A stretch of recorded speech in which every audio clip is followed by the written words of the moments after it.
नमस्कार दोस्तों, स्वागत है आपका आज के मुख्य समाचार में, जिसमें सबसे पहली और बड़ी खबर में आपको बताएंगे कि मध्य प्रदेश में फिर से सियासी भूचाल। भारतीय जनता पार्टी के अंदर मची उथल पुथल। भाजपा में उठी शिवराज सिंह के खिलाफ आवाज। पार्टी नेत्री ने राज्यपाल से की सीएम को हटाने की मांग। इसी के साथ दूसरी बड़ी खबर में जिक्र होगा कि राहुल गांधी ने केंद्र सरकार पर कसा तंज। ट्वीट कर कहा कि कर दिया सिस्टम ने आत्मनिर्भर। और तीसरी बड़ी खबर में आपको बताएंगे कि सुप्रीम कोर्ट ने सरकार से पूछा कोरोना वैक्सीन खरीदने के लिए कहां से पैसे लाएंगे गरीब।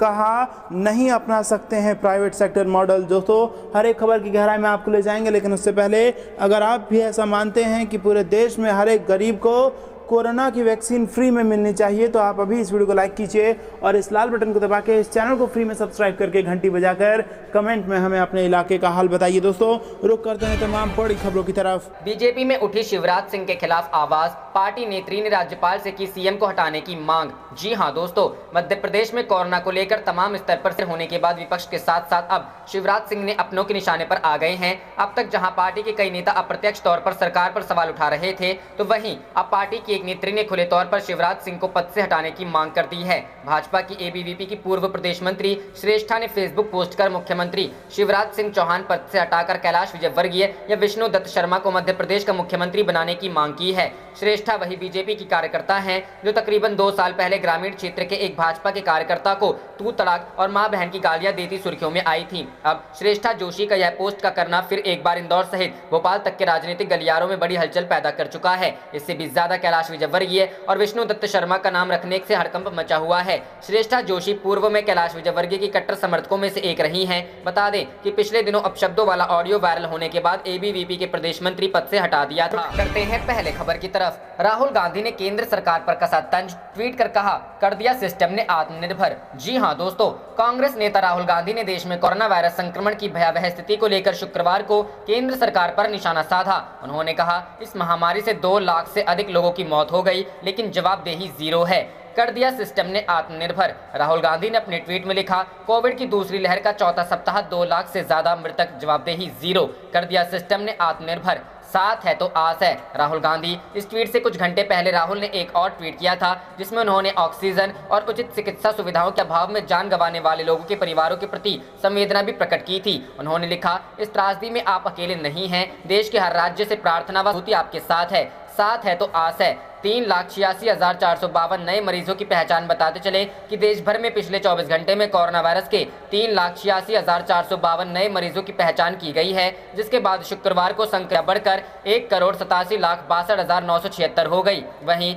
एक दिन में कोरोना संक्रमण से 3,498 और लोगों की मौत हो गई है, जिसके बाद कुल मृतकों की संख्या 2,08,330 हो गई है। रुख करते हैं अगली खबर की तरफ। सुप्रीम कोर्ट ने सरकार से पूछा कोरोना वैक्सीन खरीदने के लिए कहां से पैसा लाएंगे गरीब। कहा नहीं अपना सकते प्राइवेट सेक्टर मॉडल। जी हां दोस्तों, सुप्रीम कोर्ट ने कोरोना वैक्सीन की कीमत को लेकर सरकार से पूछा है कि गरीब लोग इसे खरीदने के लिए कहां से पैसे लाएंगे। कोर्ट ने यह भी सलाह दी है कि केंद्र सरकार एक राष्ट्रीय टीकाकरण मॉडल अपनाए और सभी नागरिकों को मुफ्त टीका देने पर विचार करे, क्योंकि गरीब लोग कोरोना का टीका नहीं खरीद पाएंगे। देश में कोविड-19 की मौजूदा स्थिति से जुड़े केसों की सुनवाई करते हुए जस्टिस DY चंद्रचूड़ ने कहा कीमत का मुद्दा बहुत गंभीर है। Justice DY Chandrachud, justice L Nageswara Rao और जस्टिस रविंद्र भट्ट ने टीकों की नई खरीद नीति पर सवाल उठाते हुए केंद्र सरकार से पूछा सभी वैक्सीन वह खुद क्यों नहीं खरीदती। कोर्ट ने यह भी कहा कि राज्यों को टीकों की खरीद अधिक कीमत पर करनी पड़ेगी। कोर्ट ने यह भी पूछा कि केंद्र और राज्य सरकारें उन लोगों का रजिस्ट्रेशन कैसे कराएंगी जो निरक्षर हैं या जिनके पास इंटरनेट की पहुंच नहीं है। जस्टिस DY चंद्रचूड़ ने कहा आज आप कहते हैं कि केंद्र को मिलने वाले 50% टीका से फ्रंटलाइन वर्कर्स और 45 साल से अधिक उम्र के लोगों का टीकाकरण किया जाएगा। शेष 50% का इस्तेमाल राज्य और निजी अस्पताल करेंगे। 59.46 करोड़ भारतीय 45 साल से कम उम्र के हैं और इनमें कई गरीब और हाशिए की श्रेणी के हैं। वे वैक्सीन खरीदने के लिए कहां से पैसा लाएंगे। जस्टिस DY चंद्रचूड़ ने आगे यह भी कहा कि हम निजीकरण के मॉडल पर नहीं चल सकते हैं। जस्टिस DY चंद्रचूड़ ने कहा हम जानते हैं कि कितने टीकों का उत्पादन हो रहा है, हमें यह सुनिश्चित करना होगा कि आप केंद्र उत्पादन को बढ़ाएं। अतिरिक्त उत्पादन यूनिट्स के लिए जनहित शक्तियों के इस्तेमाल की जरूरत है। यह विचार राज्यों और केंद्र की आलोचना करने के लिए नहीं है। हम जानते हैं कि स्वास्थ्य संबंधी बुनियादी ढांचा 70 से 100 वर्षों से विरासत में मिला है। हम अपने देश के स्वास्थ्य ढांचे के बारे में चिंतित हैं। सुप्रीम कोर्ट ने यह भी कहा कि प्राइवेट वैक्सीन उत्पादकों को इस फैसले का अधिकार नहीं दिया जा सकता कि इस राज्य को कितने टीके मिले। गौरतलब है कि 1 मई से कोरोना टीकाकरण में 18 वर्ष से अधिक उम्र के सभी लोगों को शामिल किया जा रहा है। इस फेज में राज्य सरकारों और निजी अस्पतालों को उत्पादकों से खरीद का अधिकार दिया गया है। जस्टिस रविंद्र भट्ट ने पूछा, एस्ट्राजेनेका अमेरिकी नागरिकों को वैक्सीन कहीं कम कीमत पर दे रही है तो हमें क्यों इतनी अधिक कीमत देनी चाहिए? उत्पादक आपसे 150 रुपए ले रहे हैं लेकिन राज्यों से 300 या 400 रुपए। एक राष्ट्र के तौर पर हम इतनी कीमत क्यों दें? कीमत का अंतर 30 से 40 हजार करोड़ हो जाता। रुख करते हैं अगली खबर की तरफ। किसान नेता का बड़ा बयान, कहा अस्पताल में बेड और ऑक्सीजन न मिले तो सांसद विधायकों के घरों पर डेरा डालो। जी हाँ दोस्तों, पूरे देश में कोरोना की दूसरी लहर का आतंक फैला हुआ है। कोरोना के नए केस लगातार बढ़ रहे हैं। सरकार से लेकर प्रशासन सब कोरोना को काबू करने में नाकाम साबित हो रही है। दवा और ऑक्सीजन के अभाव में सैकड़ों मरीज दम तोड़ रहे हैं। अस्पतालों में मरीजों को न बेड मिल रहा है और न अटकती सांसों के लिए ऑक्सीजन। ऐसे में भारतीय किसान यूनियन हरियाणा के अध्यक्ष गुरनाम सिंह चढ़ूनी ने बेड और ऑक्सीजन की कमी पर नेताओं को जिम्मेदार ठहराया है। किसान नेता गुरनाम सिंह चढ़ूनी ने ट्वीट करते हुए लिखा कि जिन्हें हॉस्पिटल में बेड या ऑक्सीजन सिलेंडर ना मिले वह अपने एमपी और एमएलए के घरों में जाकर डेरा डाल लें। किसान नेता ने अस्पताल में कोविड बेड और ऑक्सीजन की किल्लत का नेताओं को जिम्मेदार बताया है जो लोगों को ऐसी स्थिति में सुविधाएं उपलब्ध नहीं करा पा रहे हैं। इधर संयुक्त किसान मोर्चा के दर्शन पाल ने किसानों से अपील करते हुए कहा कि कोरोना महामारी के बीच अफवाहों से सतर्क रहना है, क्योंकि इस कोरोना महामारी के बीच भी किसान आंदोलन काफी मजबूत है और आंदोलन को तोड़ने के लिए किसी भी तरह की अफवाह उड़ाई जा सकती है। वहीं भारतीय किसान यूनियन के राष्ट्रीय प्रवक्ता राकेश टिकैत पहले ही कह चुके हैं कि किसान आंदोलन की लड़ाई लंबी चलेगी। हालांकि उन्होंने ये भी साफ कर दिया कि ये लड़ाई कितने महीने चलेगी कोई नहीं जानता, लेकिन एक चीज तय है कि किसान इसे बिना जीते वापस नहीं जाएंगे। रुख करते हैं अगली खबर की तरफ। महाराष्ट्र में पिछले साल की तरह सख्त लॉकडाउन लगेगा, मुख्यमंत्री उद्धव ठाकरे ने यह दिया जवाब। जी हाँ दोस्तों, महाराष्ट्र के मुख्यमंत्री उद्धव ठाकरे ने शुक्रवार को राज्य की जनता को संबोधित करते हुए कहा कि मौजूदा पाबंदियों से कोरोना संक्रमण पर नियंत्रण में मदद मिली है और इस वजह से उम्मीद से कम एक्टिव केस हैं। उन्होंने यह भी साफ कर दिया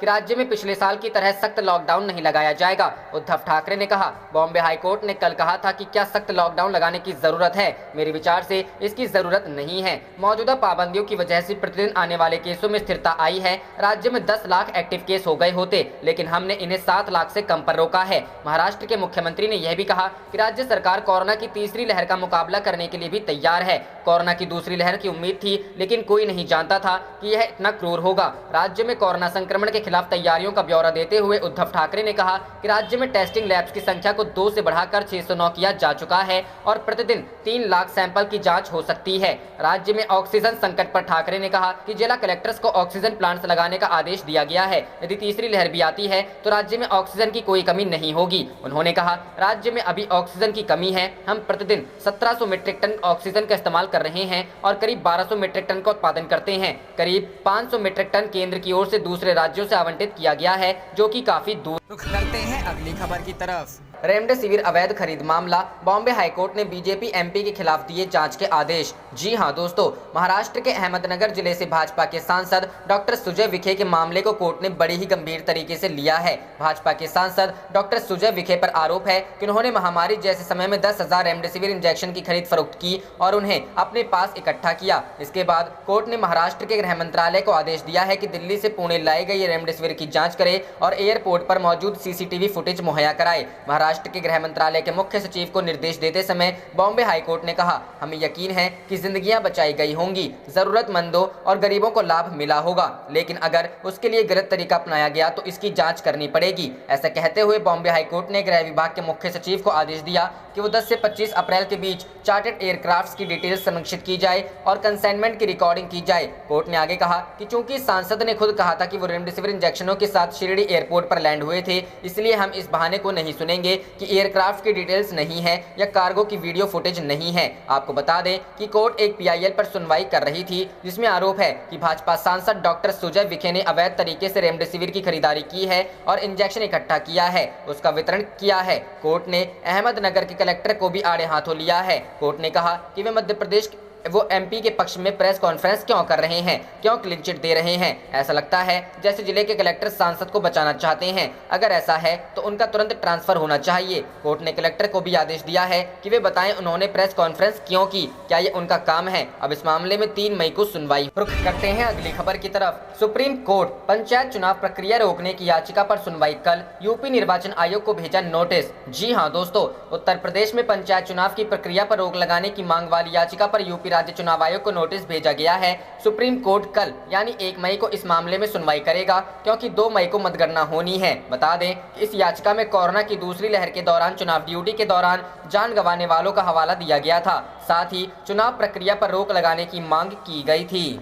रुख करते हैं अगली खबर की तरफ। सरकार के साथ बातचीत को तैयार, लेकिन वार्ता कृषि कानूनों को रद्द करने पर होगी। टिकैत। जी हां दोस्तों, भारतीय किसान यूनियन के नेता राकेश टिकैत ने बृहस्पतिवार को कहा कि 3 विवादित कृषि कानूनों पर किसान संघ केंद्र सरकार के साथ बात करने को तैयार है, लेकिन चर्चा इन कानूनों को रद्द करने को लेकर होगी। हरियाणा के भिवानी जिले के प्रेमनगर गाँव में किसान पंचायत को संबोधित करते हुए टिकैत को अपना आंदोलन लंबे समय तक जारी रखना है, लेकिन वे निश्चित रूप से बिना जीते अपने घर नहीं जाएंगे। हरियाणा बीकेयू के प्रमुख गुरनाम सिंह चढ़ूनी सरकार पर कोविड-19 की स्थिति से निपटने में नाकाम रहने का आरोप लगाते हुए कहा, जिन मरीजों को ऑक्सीजन और अस्पतालों में बिस्तर नहीं मिल रहे हैं, उन्हें भाजपा के सांसदों और विधायकों के घर ले जाना चाहिए। हाल ही के महीनों में हरियाणा में कई किसान पंचायतों को संबोधित करने वाले टिकैत ने कहा कि किसान राष्ट्रीय राजधानी की विभिन्न सीमाओं पर 5 महीने से अधिक समय से आंदोलन कर रहे हैं। उन्होंने कहा, लड़ाई लंबी चलेगी, कितने महीने चलेगी कोई नहीं जानता, लेकिन एक चीज तय है कि किसान इसे बिना जीते वापस नहीं जाएंगे। टिकैत ने यह भी कहा कि आंदोलन को पूरे देश का समर्थन मिला, जिनमें व्यापारी, युवा और अन्य वर्ग शामिल हैं। बीकेयू नेता ने कहा कि अगर सरकार संयुक्त किसान मोर्चा के साथ बातचीत बहाल करना चाहती है तो वे तैयार हैं। उन्होंने कहा, जब सरकार बातचीत करना चाहेगी तब संयुक्त किसान मोर्चा बात करेगा, लेकिन अगर सरकार इन कानूनों को 18 महीने के लिए निलंबित करने जैसी चीजों पर अड़ी रही तो कोई बातचीत नहीं होगी। हम दृढ़ है कि उन्हें ये कानून वापस लेने होंगे और कोई भी बात इसी बिंदु से शुरू होगी। टिकैत ने पंचायत में कहा कि प्रदर्शनकारी किसान अपना आंदोलन मांगे पूरी होने तक शांतिपूर्ण तरीके से जारी रखेंगे। कोरोना वायरस महामारी के प्रति लोगों को सचेत करते हुए उन्होंने ग्रामीणों से कहा कि वे मास्क लगाएं, एक दूसरे से दूरी के नियम का पालन करें और स्वच्छता बनाए रखें। कोविड की स्थिति पर सरकार को आड़े हाथों लेते हुए चढ़ूनी ने कहा, सरकार पिछले 1 साल से क्या कर रही थी, लोग ऑक्सीजन और बिस्तरों की कमी वजह से मर रहे हैं। रुख करते हैं अगली खबर की तरफ। कोरोना संकट, केंद्र राज्य के लिए वैक्सीन के दाम अलग क्यों, सुप्रीम कोर्ट ने राष्ट्रीय नीति पर उठाए सवाल। जी हां दोस्तों, देश में फैले कोरोना संकट को लेकर सुप्रीम कोर्ट में शुक्रवार को सुनवाई शुरू हो गई है।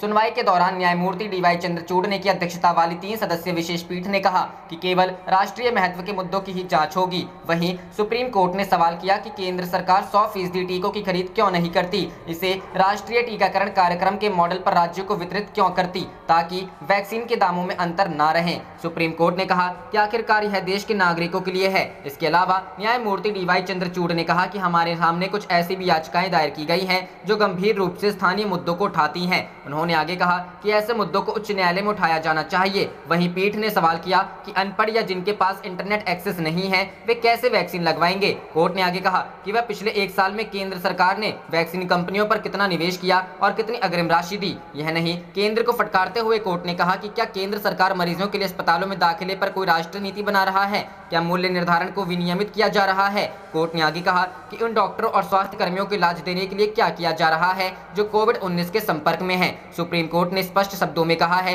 कि सोशल मीडिया पर इस संकट के समय लोगों द्वारा अपील करने पर कोई भी राज्य उनके खिलाफ FIR दर्ज नहीं कर सकती या कोई कार्रवाई नहीं कर सकती। रुख करते हैं अगली खबर की तरफ। कोरोना त्रासदी पर बोले राहुल गांधी, आप अकेले नहीं, साथ है तो आस है। जी हां दोस्तों, कोरोना वायरस की दूसरी लहर आ जाने के बाद भारत की स्थिति दिन प्रतिदिन बिगड़ रही है। मरने वालों की संख्या में बढ़ोतरी हो रही है। दिल्ली समेत कई राज्यों में ऑक्सीजन की कमी के चलते कोरोना मरीज दम तोड़ रहे हैं। हर जगह हाहाकार है। लोगों का दुख देखते हुए कांग्रेस नेता राहुल गांधी ने एक ट्वीट करते हुए उन मरीजों की हिम्मत बढ़ाई जो कोरोना से जंग लड़ रहे हैं। राहुल गांधी ने अपने ट्वीट में लिखा, इलाज की कमी के चलते अपने प्रियजन खो रहे देशवासियों को मेरी संवेदनाएं। इस त्रासदी में आप अकेले नहीं हैं। देश के हर राज्य से प्रार्थना व सहानुभूति आपके साथ है तो आस है। इससे पहले राहुल गांधी ने कविता के माध्यम से सरकार पर निशाना निशाना साधा था। अपने ट्वीट में उन्होंने लिखा, जो भरा नहीं है भावों से, जो दर्द सुनने को तैयार नहीं, वह हृदय नहीं है पत्थर है, जिस सिस्टम को जन से प्यार नहीं। देश के स्वाधीनता संग्राम के दौरान लिखी गई पुरानी कविता को